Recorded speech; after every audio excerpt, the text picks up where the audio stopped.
دوستو، آج میں آپ کے سامنے کالیداس کی زندگی کا ایک واقعہ سنا رہا ہوں۔ وہ ایک مرتبہ سفر پر پیدل جا رہے تھے کہ ان کو شدید پیاس لگی۔ کسی پانی کی تلاش میں رستے پر جا رہے ہیں تو دور سے ایک عورت نظر آئی جو کنویں سے پانی نکال کر پودوں کو سیراب کر رہی ہے۔ اس کے قریب جا کر انہوں نے کہا کہ مجھے پانی پلا دو۔ یہ پانی پوچھنے والے کالیداس سنسکرت ادب کے مہان قلمکار ہیں۔ تو اس عورت نے کہا، تم کون ہو؟ مجھے تمہاری پہچان ہی نہیں ہے۔ جاننا پہچان سے میں کس طرح پانی پلا دوں؟ کالیداس نے کہا، ایک مسافر سمجھ کر مجھے پانی دے دو۔ تو پھر عورت نے کہا، دنیا میں دو ہی مسافر ہیں، ایک سورج، دوسرا چاند۔ یہ دونوں ہی مسافر ہیں، جہاں سارے ملکوں میں رہتے ہیں اور ساری جگہ ڈوبتے ہیں اور ساری جگہ نمودار ہوتے ہیں۔ اچھا، پھر کالیداس نے کہا، ایک مہمان سمجھ کر مجھے پانی پلا دینا۔ تب عورت نے کہا، دنیا میں دو ہی مہمان ہیں، کیا تمہیں معلوم ہے؟ اور وہ ہے ایک جوانی، دوسرا پیسہ۔ یہ آتے جاتے رہتے ہیں، مہمان ایسے ہی ہیں، ان کا آنا جانا کوئی مستقل نہیں۔ تو یہ جوانی اور پیسہ، دنیا میں دو ہی مہمان ہیں، اور تم ہرگز مہمان نہیں ہو سکتے۔ تو پھر کالیداس نے کہا، میں ایک بہت بڑا صابر اور درد بھرا انسان ہوں۔ اس عورت نے کہا، دنیا میں دو ہی صبر والے ہیں، دو ہی جو ہے صبر اور درد کو برداشت کرنے والے ہیں، ایک ہے زمین اور دوسرا ہے پیڑ۔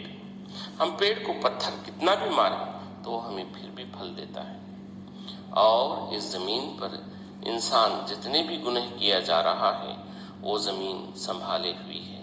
یہ دو ہی صبر والے احباب ہیں۔ آخر میں کالیداس نے کہا، میں ایک ہٹ دھرم انسان ہوں، اس ہٹ دھرم انسان کو سمجھ کر مجھے پانی دے دینا۔ تو اس عورت نے کہا، دنیا میں دو ہی ہٹ دھرم کے احباب ہیں۔ دیکھیے یہاں کالیداس کی حالت کیا ہوئی ہوگی۔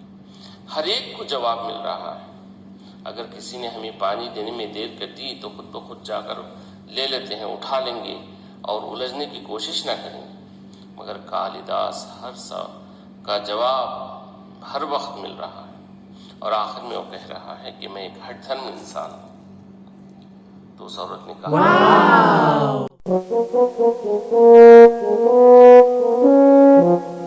ہٹ دھرم وہ دو ہیں کہ ہمارے جسم پر بال اور ناخن نہ بولے بھی تو خود بخود بڑھتے رہیں گے۔ اس طرح کے ہٹ دھرم دنیا میں کوئی نہیں ہے۔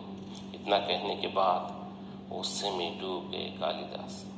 تو پھر اس نے کہا کہ میں ایک بے وقوف انسان ہوں، ایک نااہل انسان ہوں۔ دیکھو دوستو، سنسکرت ادب کا ایک بہت بڑا مفکر، قلمکار، درخشندہ ستارہ اپنے آپ کو ایک بے وقوف کہہ رہا ہے۔ پھر عورت نے کہا، دنیا میں دو ہی بے وقوف ہیں۔ یہاں سب ختم کر کے اپنی علم کا، اپنی عقل مندی کا، اپنی دانش مندی کا، اپنے صبر کا، اور خود اپنے آپ کو بے وقوف کہنے کے بعد بھی یہاں جواب آ رہا ہے کہ دنیا میں دو ہی بے وقوف ہیں۔ وہ کون ہیں؟ وہ ایسا شخص جس کو بادشاہت کا علم نہ ہو اور وہ بادشاہ بنا ہو، اور اس کے پاس اخلاق بھی نہ ہو مگر اس کے قریب خوشامد کرنے والا وزیر۔ یہ بادشاہ اور وزیر، یہ دونوں بے وقوف ہیں۔ آخر میں کالیداس اس عورت کے پیروں پر گر گئے اور معافی چاہی، مجھ سے غلطی ہو گئی، میں ایک بہت بڑا ناکارہ ہوں۔ اور جلد اٹھ کر کھڑے ہوئے تو کیا دیکھتے ہیں کہ وہ عورت غائب تھی، اور وہ جو عورت جو بول رہی تھی وہ علم بول رہا تھا۔ علم کہتا ہے، اگر تجھ میں علم کے ساتھ ساتھ اس پر عمل ہو تو تو ایک بہت بڑا انسان بن سکتا ہے۔ اگر عمل نہ ہو تو وہ علم ہی کیا ہے؟ دوستو، ہمارے بچوں کو پیسوں کے ریل پیل میں اس طرح پالن پوشن کریں گے تو وہ ضرور مالی حالت والے بڑے ہو کر احساس میں پالیں گے تو بچے دنیا میں بڑے ہو کر انسان بچوں کی غربت کے احساس اور ہماری اولاد انسان بننا ہے نہ کہ مالدار.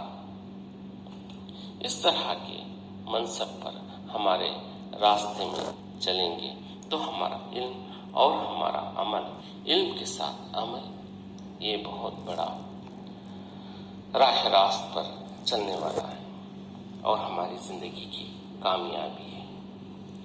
جزاک اللہ خیر. شکریہ. Thank you.